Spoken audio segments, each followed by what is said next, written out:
son of a biscuit. Can you see me?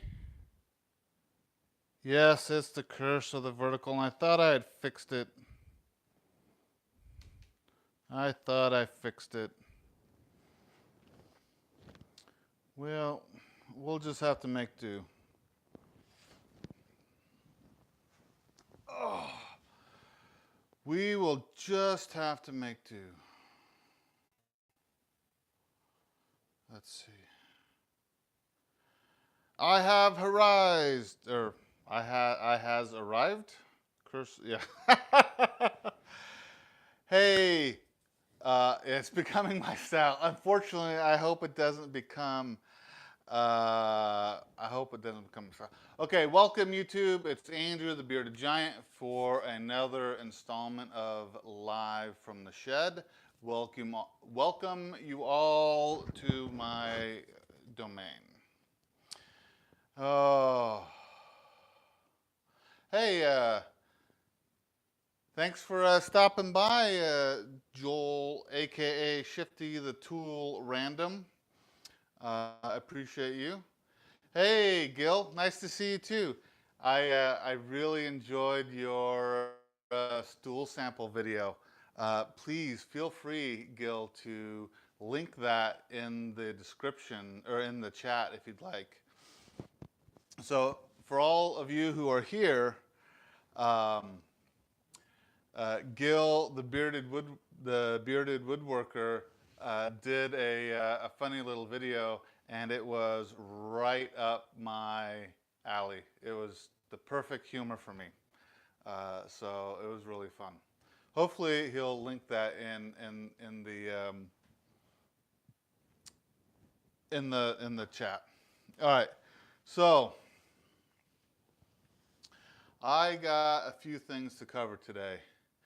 Uh, it was quite a day at work, and I'll get into that in a bit. So let's see. What should I? Oh, I'll briefly talk about the collab project that we had done. That came out. It's been a week now, I guess. Yeah, it's been a week. Last Friday, and it turned out pretty good. I ended up getting 86 new subscribers from that, and I'm very pleased. I mean, that was great for me. Um, yeah. So when you guys get a chance, go take a look at the Gil's video that Green Acres just linked in there. It's really funny. So anyway, the collab video that we did, I think worked out well.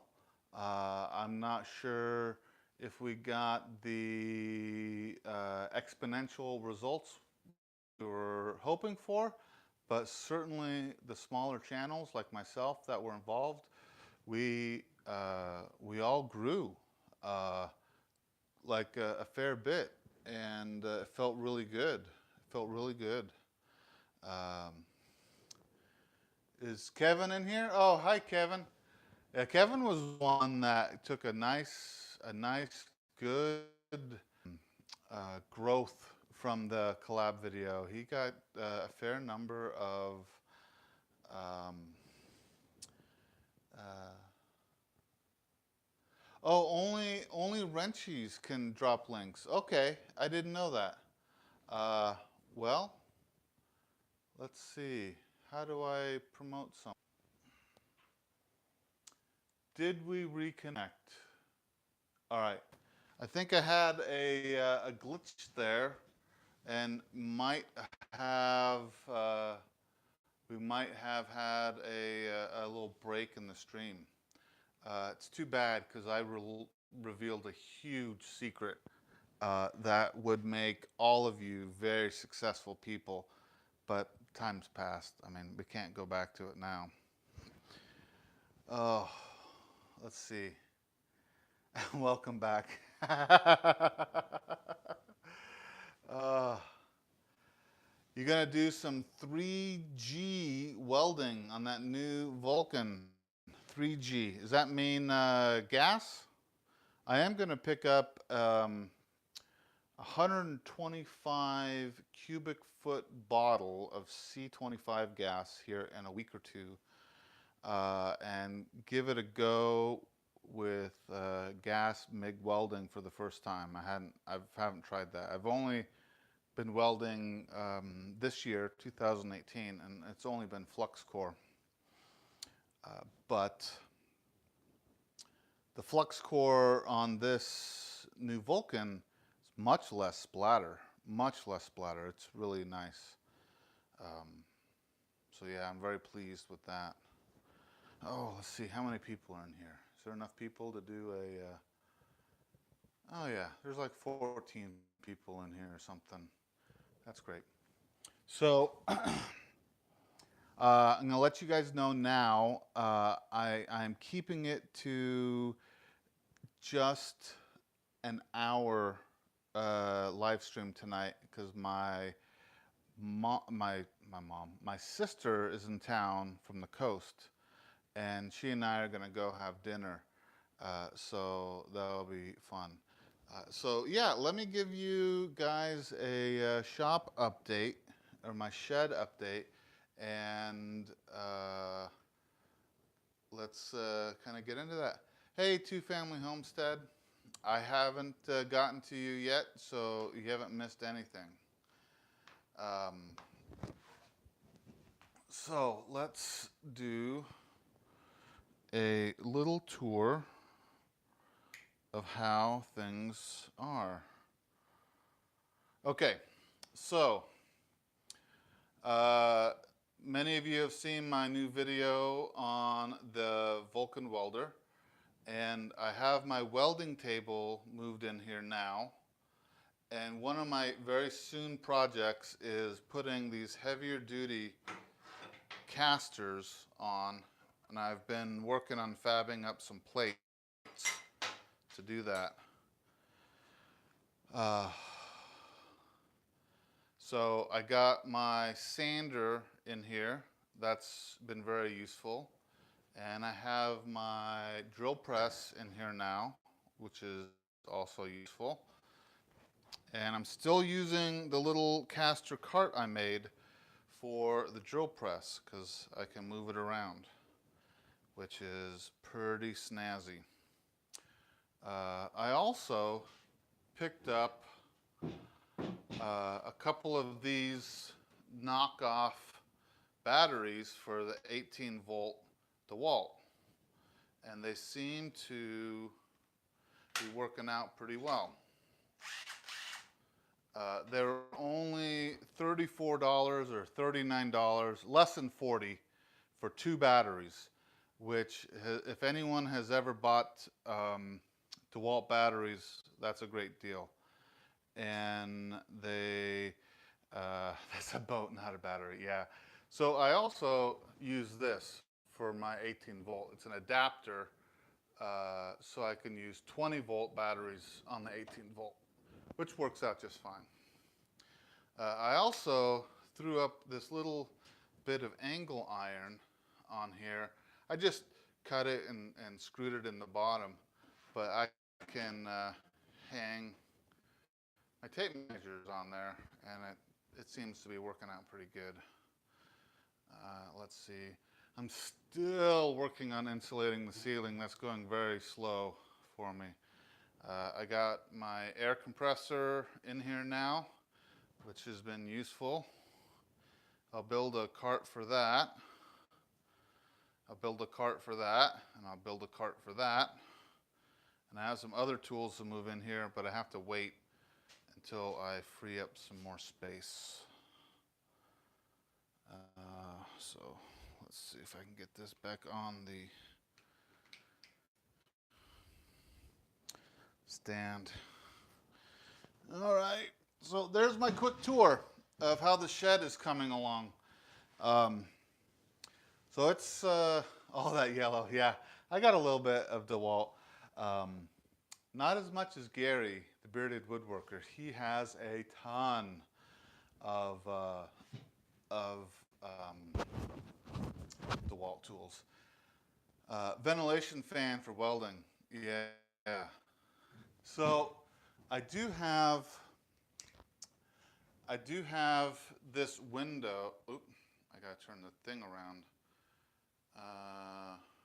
Where is that? Okay. So here's my welding table, and I have that window that opens up in a screen. And then the doors are here, so I can get ventilation that way. But I have this pretty nice fan that I'll set in the doorway, and I turn it on when I do the welding.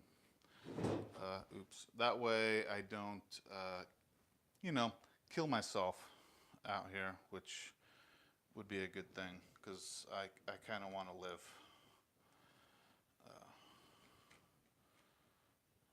Why isn't this going back on now? There we go. Yes, good point. Good point, Sean, on that ventilation. Yes, it's very important. Let's see, what else have I messed up in here?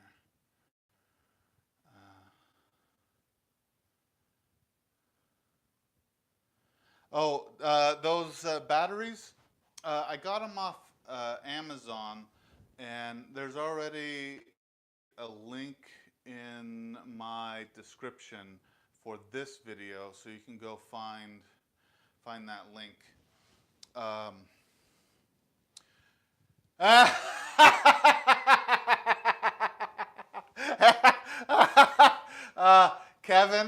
Kevin, that's a great comeback. Yes, he has to go dig a ditch, so he can't do this.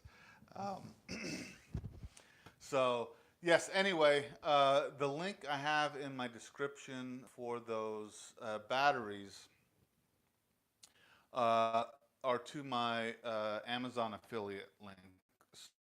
So you use my link, something off of Amazon, in a 24-hour period, I get a small percentage of what you did. And any money that I make off of that goes back to the channel to buy cameras, software, computer stuff, that sort of thing. It's not a job for me. It's more of I want this to be a self-sustaining hobby, doing this YouTube business, which is a good topic. Why I started doing YouTube videos. I uploaded Andrew, you left Costco. Hey, Andrew, nice to see you here. Andrew is a colleague from work.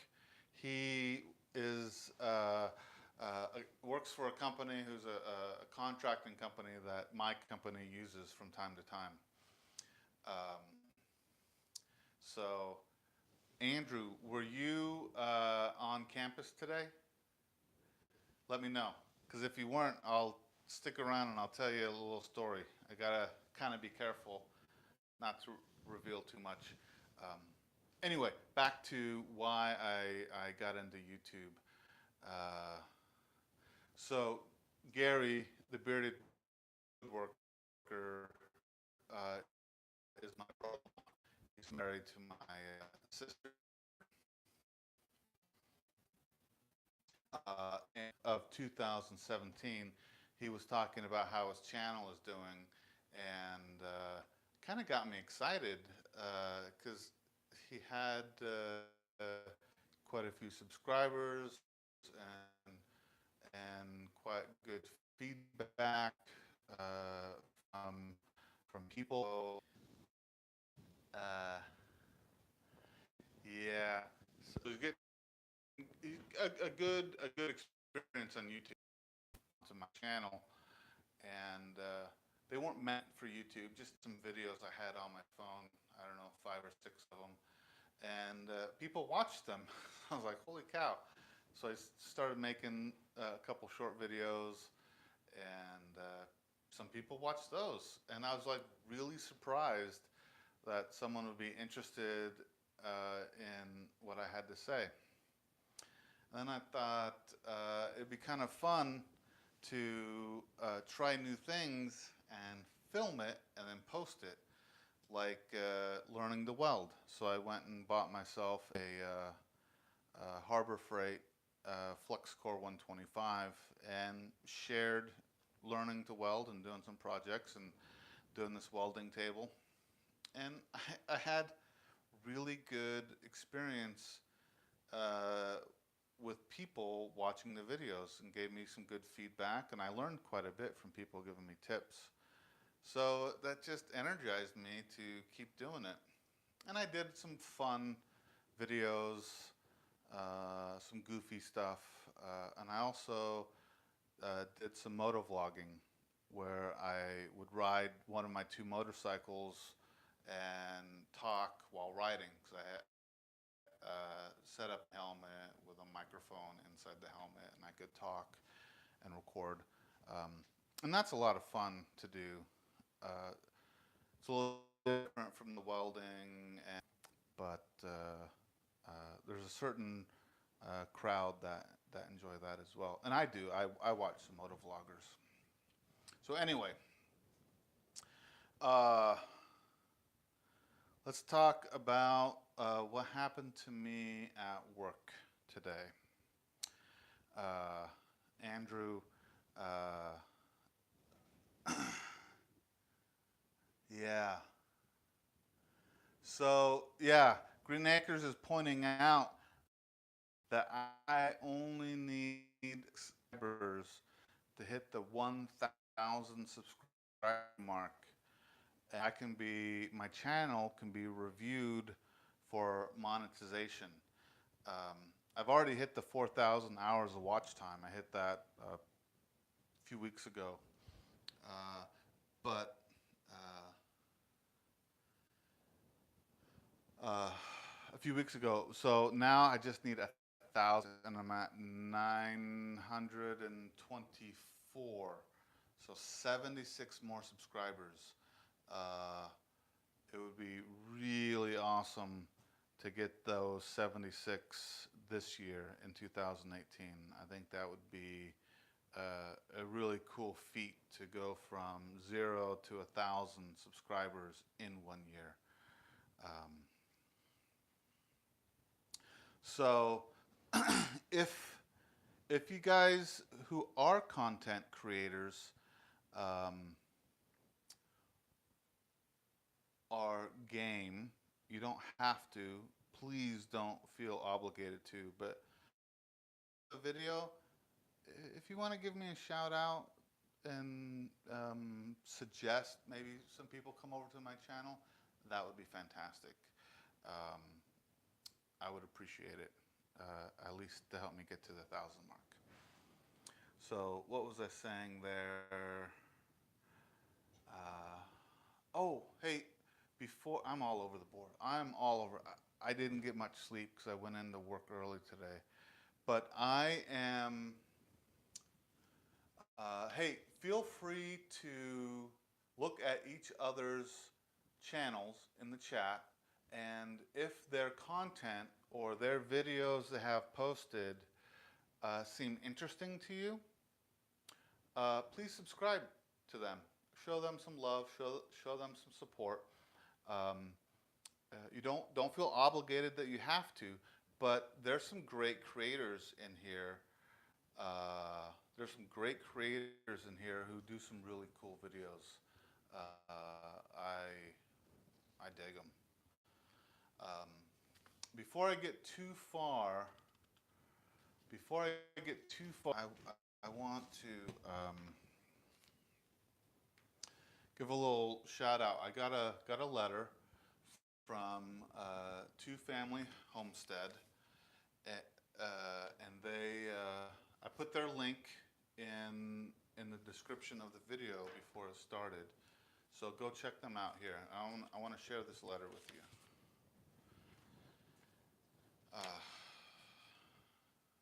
Dear Andrew, I happened upon your channel a while back and noticed that you trade stickers. So I figured, what the heck? My logo is of my 3-year-old St. Bernard Great Pyrenees dog named Smudge. That's a great name. Smudge is a great name. He's also my service dog. I'll send you a couple of stickers back, Sherry. I appreciate it. And let me show you the sticker that she sent. That is Smudge on there, and it's really sweet. So I will send you a sticker in return. And real quick here, I'm going to throw this sticker up on my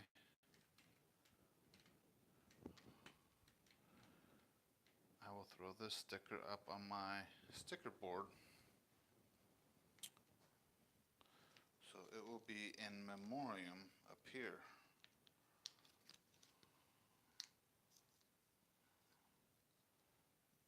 Gotta get past these fumble fingers though.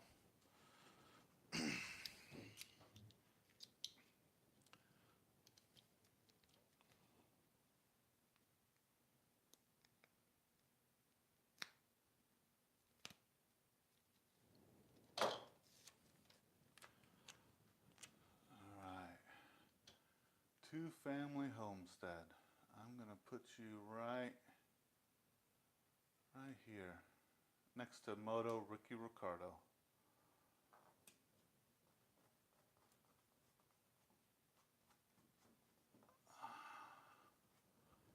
There you go. So go check out their channel, and like I said, there's a link in the description, and you also can grab their link off of the chat if you want. If you link on their little icon.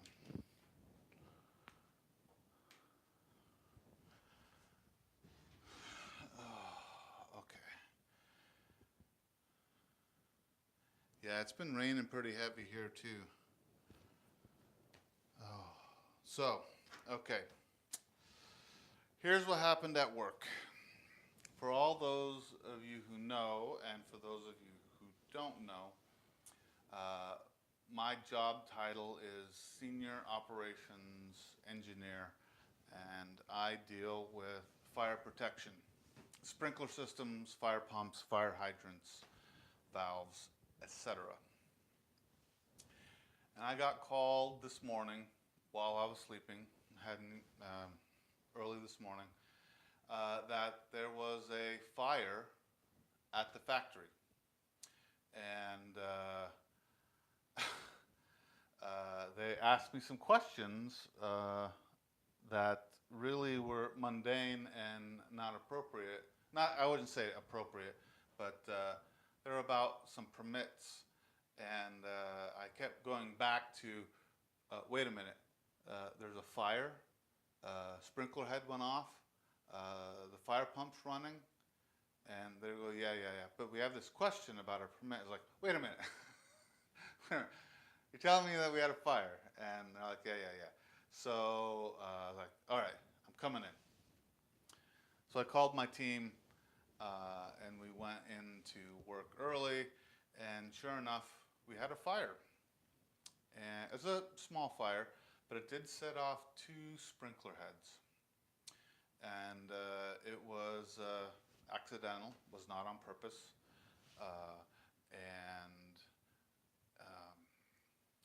So yeah, I spent all day dealing with that and dealing with the repair. Because obviously when a fire sprinkler goes off, that head is done for. It can no longer be used because the glass bulb breaks. So let me kind of give you a rundown that you might want to consider keeping an eye on.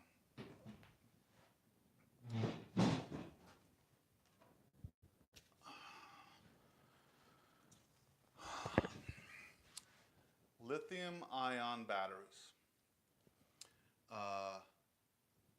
You should inspect your batteries periodically because they can go bad, they can explode, and they can start fires. Because that's what happened.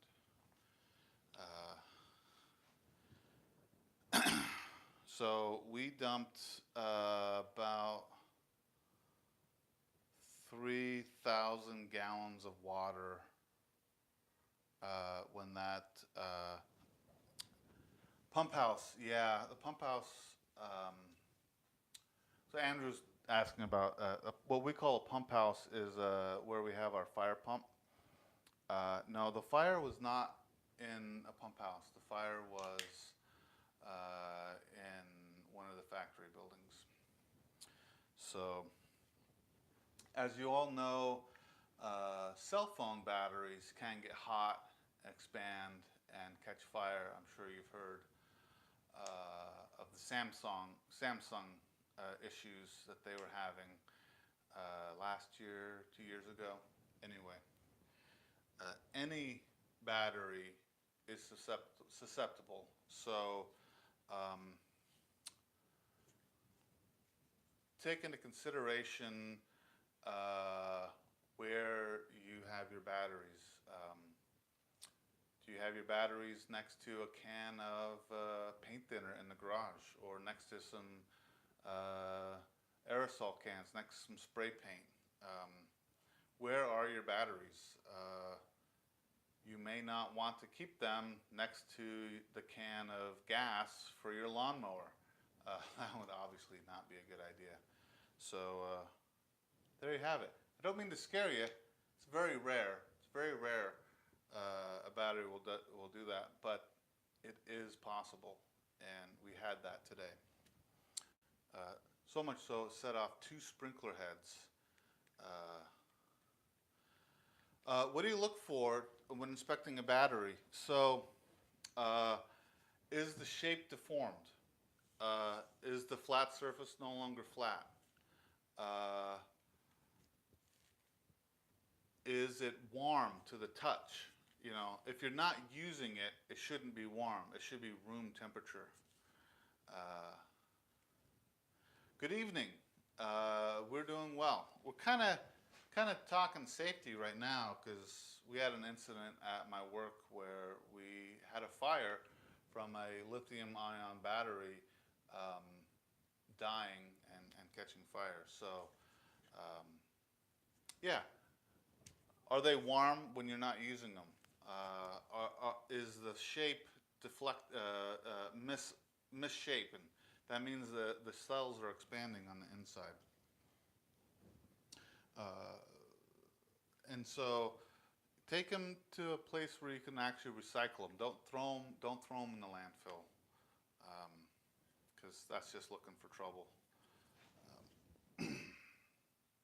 So there you have it. That's why my day was long. I went in early in the middle of the night, and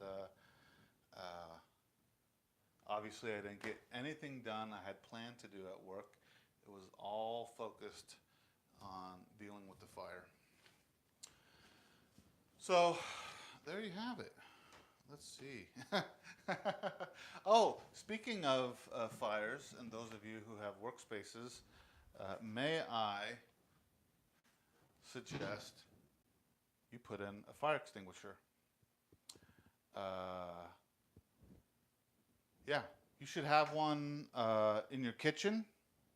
You should just put one underneath the sink in your kitchen. Have one in the garage. Have one in your workshop.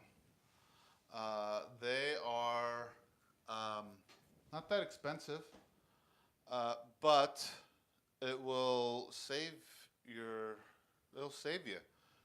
If you have a little fire, if you're welding, if you're soldering, if you're working with metal, it is a good idea to have a fire extinguisher. Cooking in the kitchen, obviously.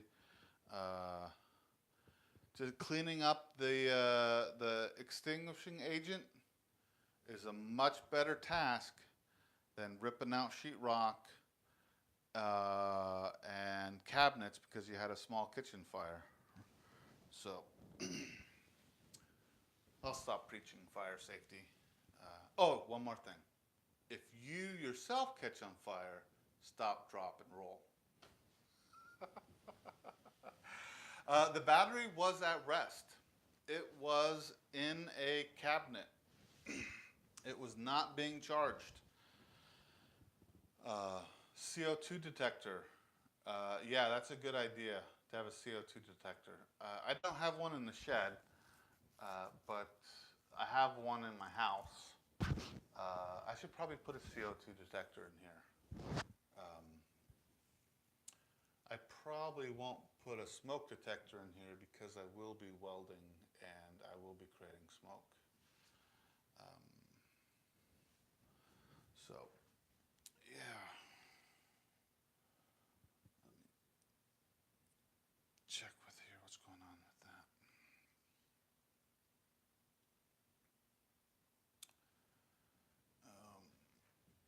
All right, let's see what else. Yeah, if your charger's malfunctioning, I would stop using it. It's not worth the risk. Oh, let me refer to my notes and see what I wanted to talk about. All right, I did a little update on the tools I moved in.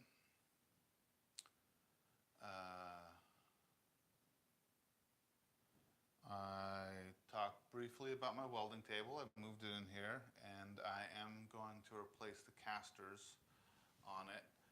The casters I have on it now ended up collapsing on themselves and making a flat spot, so it doesn't roll anymore. It goes ka-thud, ka-thud, ka-thud, which is kind of annoying. Oh, here's a project I'm going to work on in the shed. I went to the metal scrapyard on Saturday, and they had a handful of these pipe just in the scrap bin, and you can buy it by the pound. And so I ended up buying 12 cut pipe this size, but I didn't notice one of them is kind of bent pretty well, so I really have 11 usable ones. So what I plan on doing is I have a fair amount of this 3/16 scrap iron, angle iron, around my place, and so I'm going to weld these on here like this and make a lumber racks and storage racks for long goods. And I'll mount it up high in the shed so I can keep long pieces of metal and long pieces of wood dry and out of the way. So that'll be a project. Not sure if I'll get to it this weekend, maybe. But I'll make a video of it, of course, because that's what I'm here for. I like going to the scrapyard. You never know what you can find. You never know what you can find.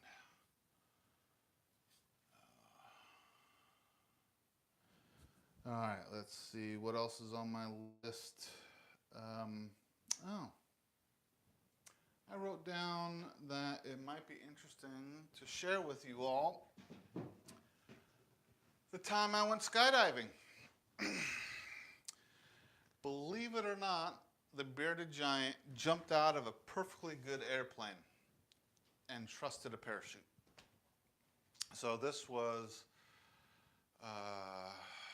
15 years ago or so, and I went with some work friends, and the idea was we were going to this airfield, and we were all going to do a tandem jump with a jump master, meaning you are strapped to the front of an expert parachute person, and you just take a little minimal seminar, and you go up in a plane and you jump out, and they take care of all the rest. But when we were walking up, the guy who was meeting us to talk to us looked right at me and was like, how much do you weigh? And I told him, I think back then I was about 340 pounds. I'm at 385 now. So I'm not a small person. And he goes, we have a 500-pound weight limit for the participant and the jump master. So that would have meant I needed a 160-pound jump master. So just imagine a little skinny guy hanging off my back, and he's supposed to control me through the air. So he goes, man, we can't have you do this. So he said, but for the same price, yeah, boy, I'm sorry, the quality of the audio, I have not, I'm not happy with this wireless microphone on my iPhone. It works great on my GoPro, but it does not work well on my iPhone. So I'm gonna have to explore a different option. So can you all hear me? Can you hear me, Gary? Yeah, don't buy this mic unless you're going to use it with like a GoPro. But it's not working well with my iPhone. I'm going to upgrade to something a little bit more expensive. All right, so back to my jump story. So the guy said, for the same price, we'll put you through the class and you can jump solo. And I was like,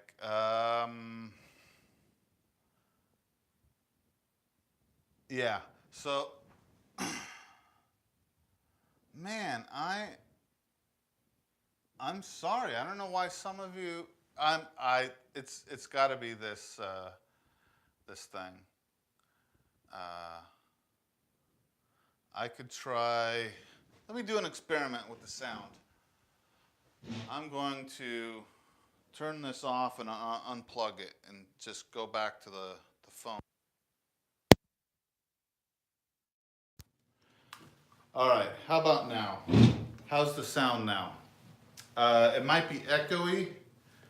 It could be the portrait mode. Yeah, I think so.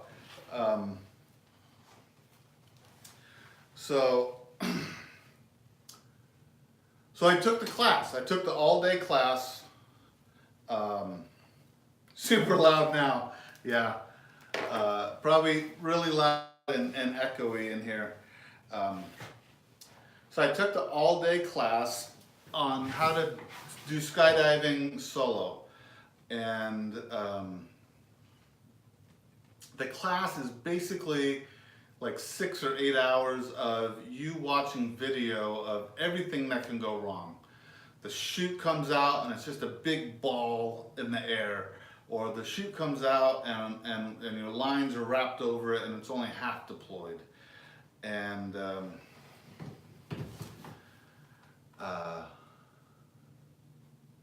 yeah, I know I'm having trouble with going landscape. I am 25% successful so far in doing a live stream in landscape, and 75% unsuccessful, and have ended up having to do it in portrait mode. I apologize.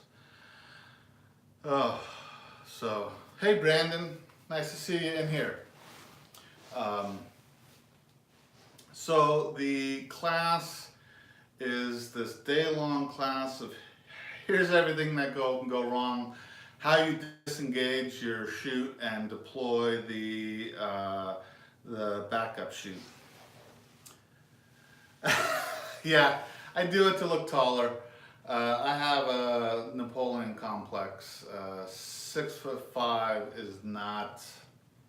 It's just too short. I kind of am embarrassed at how short I am, and wish I was taller. So I go through that class, and I'm like, all right, I can do this. I can do this. So I go out.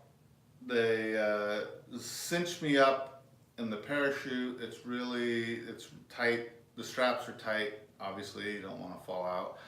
And they walk me over to the plane, and it's a small plane. Like, it's not like a big plane you see in the movies where the guys go running and jump out the back. It's like the size of a Cessna or something. It's not very big. And the door to get in is kind of like the size of a compact car. It's just not very big. And there's a small step that you step on, about the size of a license plate, to climb into the plane. So I scramble into the plane, and there's no seats in the plane except for the pilot. You're just sitting on the floor of the back of the plane. And we go up and we go up and we go up. And I am, because it's my very first jump, they do where they attach a very long piece of webbing to your chute and to the plane. So when you fall away from the plane, it pulls the chute out for you. And oh, and here's another thing. They give you a helmet to wear. But what's a helmet going to do when you're falling from 10,000 feet up? But the idea is there are speakers. There's a earbuds type thing in the helmet, and they said, "Don't worry, we'll give you direction from the ground." I'm like, all right, yeah, that's kind of cool. So we're going up, going up, going up, and the pilot tells me, all right, scoot out to the edge of the door and stand on the step. Again, the step is the size of a license plate. You're 10,000 feet in the air, and he's saying to scoot out to the door and stand on that plate. I'm like, all right, and I'm just like trying to gather the nerve to do it.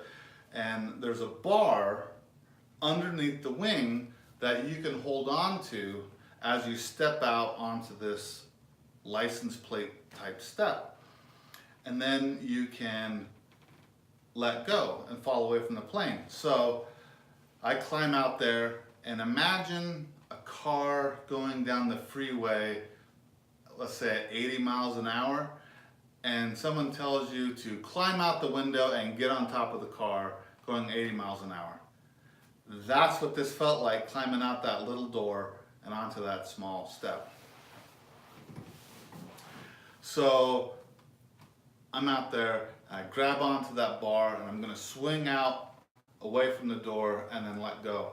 And I grab onto the bar and I freeze. I hold onto the bar, and the pilot looks at me and goes, "Go!"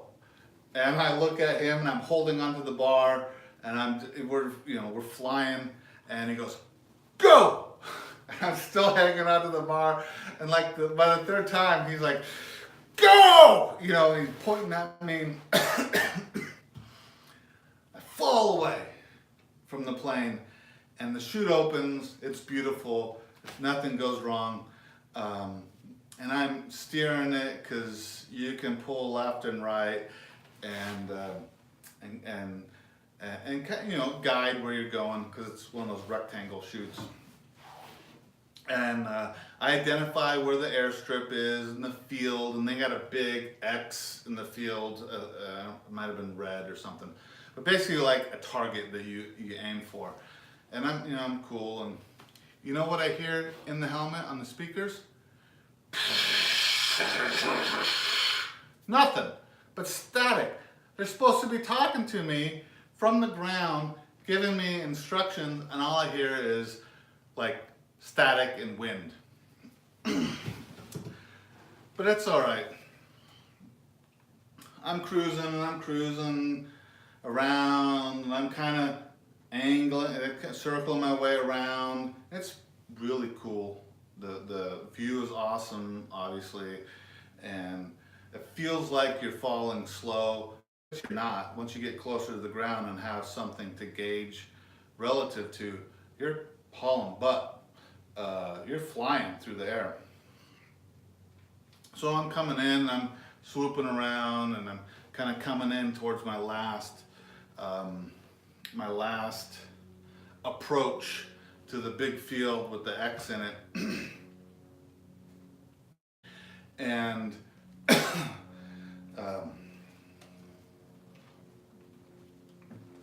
I'm coming like on the border of the field, and I'm headed towards that X, and finally I can hear someone talking through my helmet, and he's saying like, "You're doing great, good job, blah blah blah," and he says, "Let it fly, let it fly, like you're doing great." And yeah, you do hear a plane. There's a plane above. But when I heard him say, "Let it fly," I heard flare it. And flare it is something I learned in that class where you pull hard on your control ropes, and what that does is it stalls out the chute and you stop falling for a second. And the idea is, as you're coming in and you're only supposed to be like 5 feet above the ground, you pull hard and that stalls your plane, and it just sets you down gently on the ground. And that's the idea. But I'm coming in and I'm like 30, 40 feet up in the air, and I hear him say, "Flare it." I'm like, all right. So I pull hard and I stall, and then I drop like a rock straight down, and I fall through these kind of scrubby trees and bushes and into a creek, into a nice soft muddy creek. And I'm laying there in the mud, see my chute hung up in the bushes and trees above me, and I'm laying there and I realize I need to wiggle my fingers and wiggle my toes and see if I'm all right. And I do, and everything's fine. And my friends and the parachute people who run the business, they come running towards me, and they're freaked out because they see this big dude coming in and then stall and drop like a rock. So that's the first and last time I ever jumped out of an airplane. Yeah, I didn't die. I'm here, and it's a good story, but I don't think I will jump from a plane. It is not for me. Although I did fall off a roof a few years ago, and that was much more terrifying because I landed and I wasn't sure if I was going to be okay or not. Turned out I was. I just banged up and bruised, but holy crap, that was scary. Some of you who know me in real life probably remember that.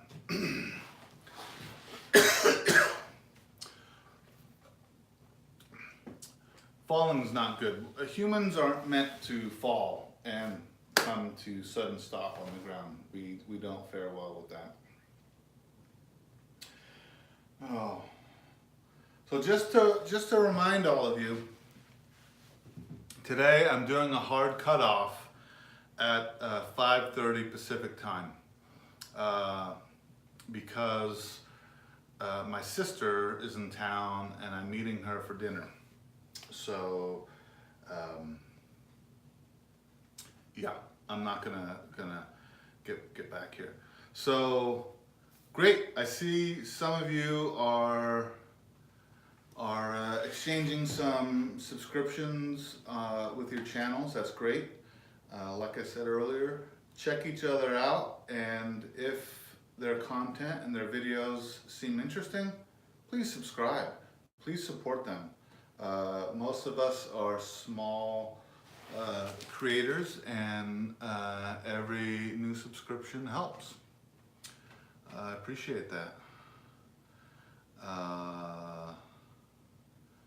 Yeah, let's see what else you guys got going on here. I know I was just rambling away and you guys are doing your own chat. No, I didn't die. And thank you for the thumbs up for not dying.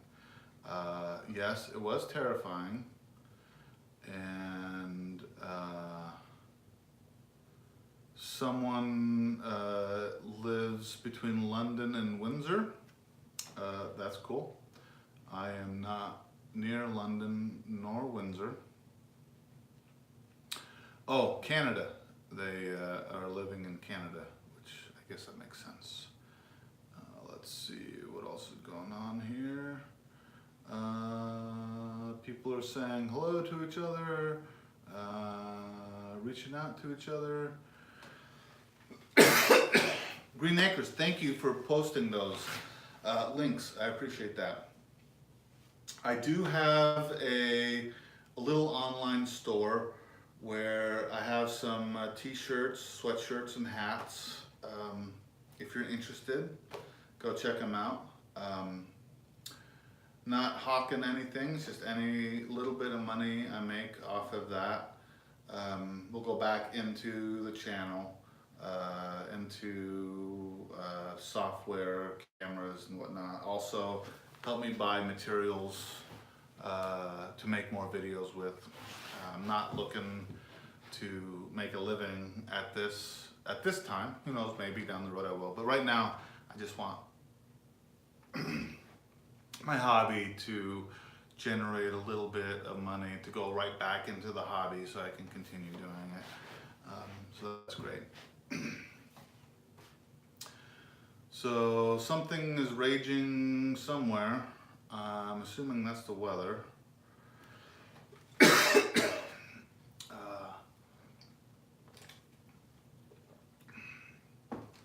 Let's see, how many people have we had in here? Wow. At one point we had 20 people in here all at the same time. That is really great. Thank you, all of you. And welcome, Kilted Gardener. Thank you for stopping by. I appreciate you. The welding is coming along. I have another, I showed this earlier, but I'll do it again for those who came in a little later. I'll just use the tripod and not take the camera off.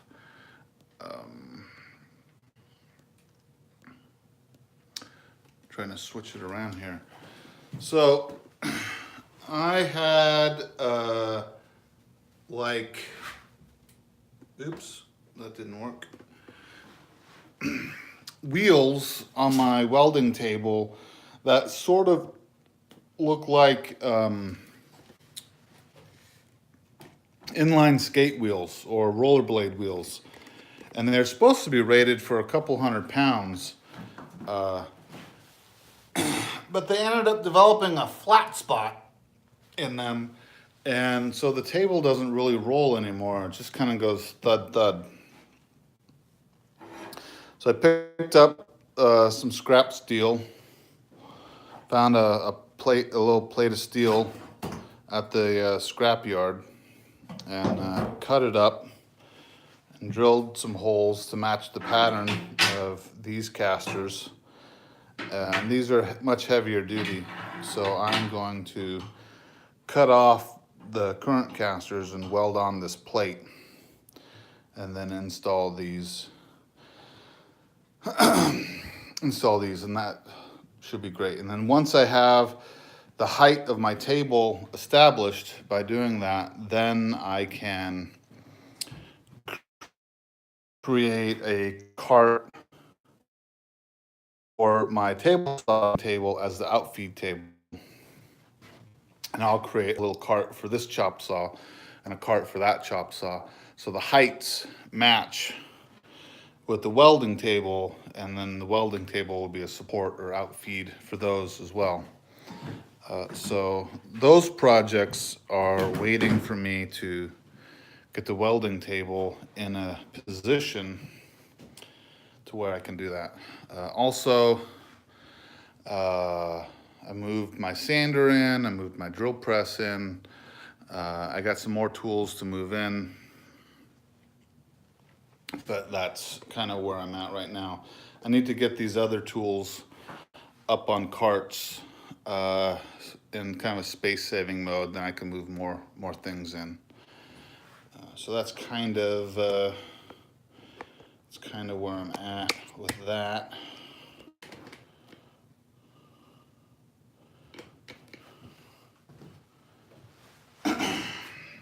Oh. Yeah, thanks for coming by, Gil. I appreciate it. And hopefully, plans for the wall, tool storage, French cleat. I might play around with some French cleat.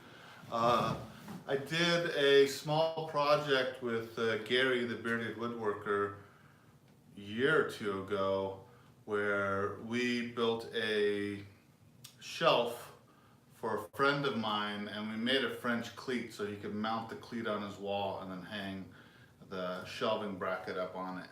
So that I might do that. I think that'll work out well.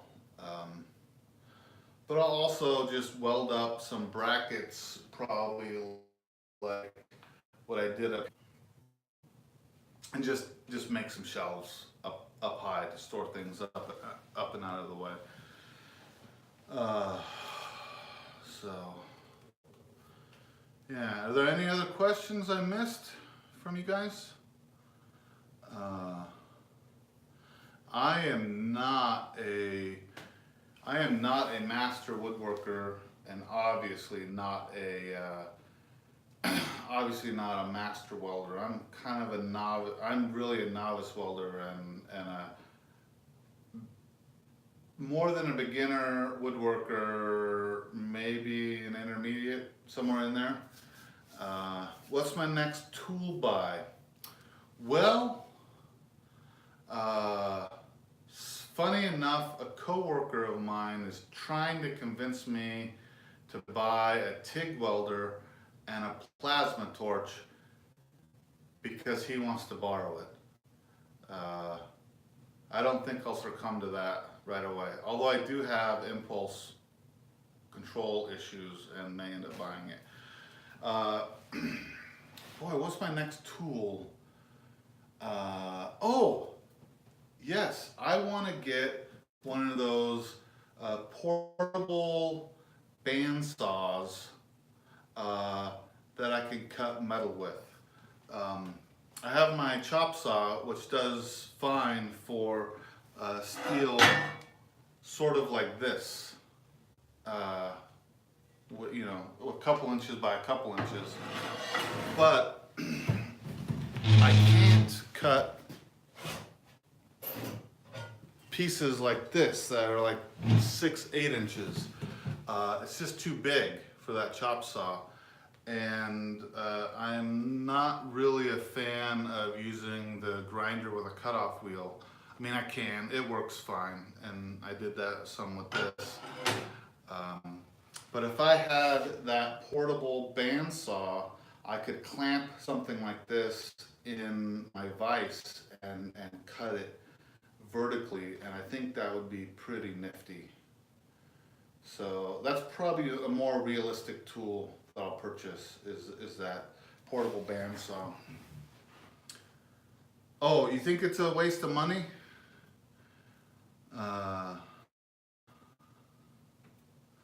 Yeah, what do you think? What do you think instead? should I go plasma torch to cut metal? I am limited on space, so I don't have a lot of space to put things. So portability is important to me, and space saving is also important.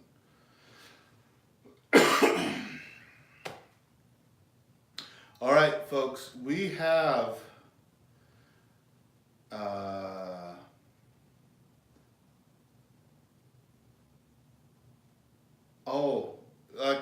to use in a circular saw, like a metal cutting blade to use in a circular saw. I have one in my chop saw and it works great, but I haven't thought about doing it in a worm saw or a circular saw. I should look into that. All right, folks, like I said earlier, I have come up on my hour.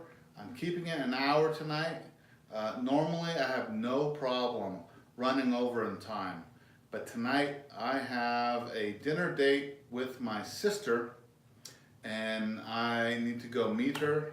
We're gonna go have Mexican food, which means I'm getting fajitas. And thank you all for coming by. Please, please have good days, be nice to one another, and come back next week.